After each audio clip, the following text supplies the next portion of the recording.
Hello everyone, welcome to smart being English.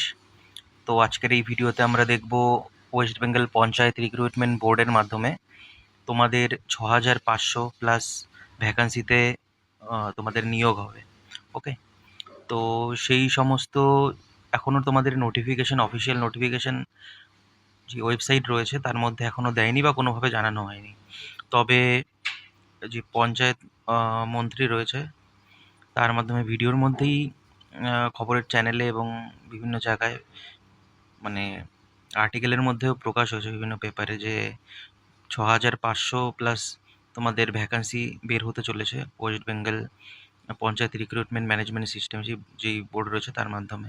ওকে, তো এইখানে দেখো যেই পোস্ট রয়েছে, শুধুমাত্র যে এখানে যে 6টা পোস্টে দেখো নাম দেখতে পাচ্ছ, যে 6টা পোস্টই থাকবে তার না, এর বেশিও থাকতে পারে। এরকম পঞ্চায়েত এক্সিকিউটিভ অ্যাসিস্ট্যান্ট, পঞ্চায়েত কর্মী, নির্মাণ সহায়ক, পঞ্চায়েত সহায়ক সেক্রেটারি, ডেটা এন্ট্রি অপারেটর। ওকে, এগুলো যেরকম পঞ্চায়েত সমিতি, পঞ্চায়েত অফিস এইসবের মধ্যে হবে নিয়োগ। তো এখানে যদি বলতে যাই আমরা বিভিন্ন শিক্ষাগত যোগ্যতা, দেখো এখানে মাধ্যমিক, এইচএস পাস বা গ্র্যাজুয়েশন লেভেলের এক একটা পোস্ট ভ্যারি করবে কোন পোস্টের জন্য অ্যাপ্লাই করছো। সবাই যারা এক একটা পোস্টের জন্য, এরকম না যে একজন ব্যক্তি শুধুমাত্র একটা পোস্টেই অ্যাপ্লাই করতে পারবে।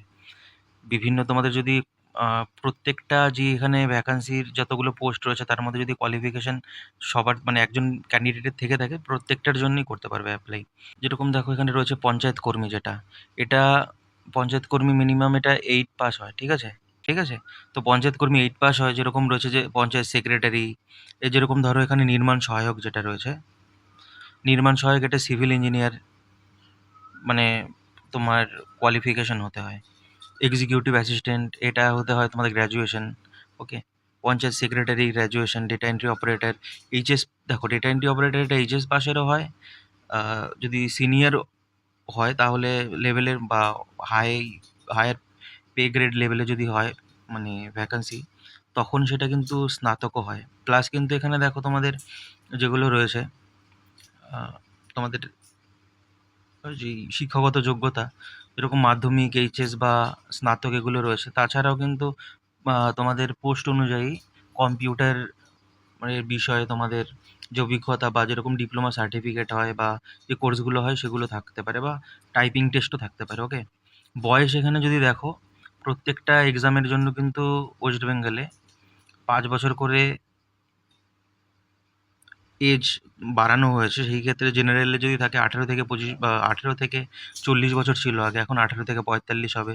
এসসি এসটিদের 18 থেকে 50 হবে। ঠিক আছে, ওবিসি হলে 3 বছর আরও বাড়বে, 18 থেকে তোমাদের 48 বছর এরকম হবে। ওকে, এখানে দেখো রিটেন এক্সাম, দেখো এখানে পোস্ট রয়েছে অনেক কটা, 6টা পোস্ট রয়েছে। তো 6টা পোস্টের জন্য তোমাদের দেখো পরীক্ষা কিন্তু একই তো হবে না, সবকটা লেভেল আলাদা আলাদা রকম পরীক্ষা হবে। কিন্তু প্রত্যেকটা পরীক্ষা এখানে দেখো একদম লোয়েস্ট গ্রেড পে যেগুলো 1 বা যেগুলো রয়েছে তার মধ্যে হয়তো মানে ইন্টারভিউ বা অন্যান্য যে কম্পিউটার এক্সাম যেগুলো হবে, যদি মানে টাইপিং টেস্ট বা কম্পিউটার তোমার এফিসিয়েন্সি টেস্ট, ওগুলো যদি বা কম্পিউটারের জন্য আলাদা এক্সাম হয় সেগুলো থাকবে না। বা অন্যান্য পরীক্ষাও থাকতে পারে, মানে যেরকম রয়েছে দেখো সিভিল ইঞ্জিনিয়ার যেটা নির্মাণ সহায়ক, ওর জন্য আলাদা কোনো একটা সাবজেক্টের তোমাদের দিতে হতে পারে এক্সাম। সেই অনুযায়ী মেইনলি ধরো যেটা রিটেন এক্সাম হবে, রিটেন বলতে এমসিকিউ বেসড যে পরীক্ষা হবে, তারপর ইন্টারভিউ হবে, ডকুমেন্ট ভেরিফিকেশন, মেডিকেল, এই সমস্ত জিনিস হবে। তো এখানে তোমাদের যেই সমস্ত মানে এক্সামের মধ্যে যদি আমরা এখানে ধরতে যাই, দেখো তোমাদের এক্সামের মধ্যে তোমাদের মেন কথা জিএস থাকে, জেনারেল স্টাডিজ, তারপর ইংলিশ থাকবে। ওকে, প্লাস তোমাদের ম্যাথ এবং রিজনিং, এটা আলাদা আলাদাও থাকতে পারে বা একসাথেও থাকতে পারে।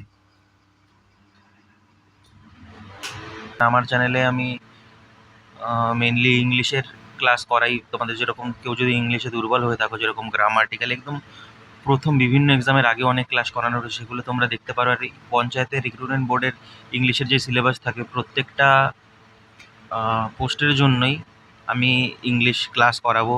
ডিটেল নোটিফিকেশান যখন আসবে তারপর থেকেই ক্লাস করানো আমি শুরু করে দেবো। যখন ফর্ম ফিল আপ শুরু হবে বা ডিটেল নোটিফিকেশন যখন চলে আসবে সিলেবাস অনুযায়ী, সেই অনুযায়ী আমি ক্লাস করানো শুরু করে দেবো। তোমরা যারা যারা ইংলিশের জন্য ভালোভাবে প্রিপারেশন নিতে চাও, এছাড়া ওয়েস্ট বেঙ্গলে কিন্তু এখন আরও অনেক ভ্যাকান্সি বেরোতে মানে আসবে, যেটা আশা করা যাচ্ছে নতুন গভর্নমেন্ট আসার পর। তো এমসিকিউ বা ডেসক্রিপটিভ ইংলিশ যেই এক্সামই হোক না কেন, তার জন্য ইংলিশের ক্লাস আগেও আমি আপলোড করেছি এবং এক্সাম ওরিয়েন্টেড আমি ক্লাস কিন্তু এরপরেও আপলোড করতে থাকবো। তোমরা যারা যারা আগের ক্লাসগুলো দেখো, যদি ভালো লেগে থাকে বা ইংলিশে ভালোভাবে প্রিপারেশন করতে চাও, ইংলিশে যাদের দুর্বল রয়েছে, অবশ্যই আমার চ্যানেলটা সাবস্ক্রাইব করতে পারো।